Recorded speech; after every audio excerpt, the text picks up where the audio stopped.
I struggled a huge amount with loving myself. I would say I did not love myself for a lot of years, and there were quite a few things that figured into that. One of them was just being born premature. I was very, very sick. My first 2 years of my life, I spent probably 18 months in the hospital. So a lot of isolation because back then you didn't have visitation like you have now, where the parents can be there and be present in that. Um, and so, even though there wasn't a choice in the matter, my mom had no choice in the fact that she could not be there.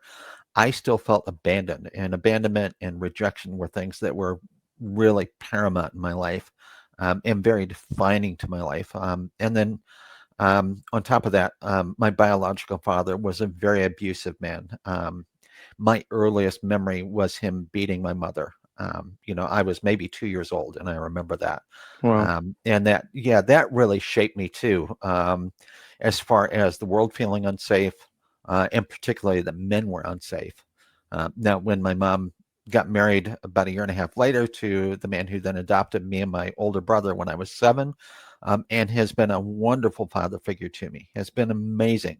I'm hoping to be as good of a father to my daughter as he was to me and my brother, Okay. because he's been amazing. But that trauma was still there.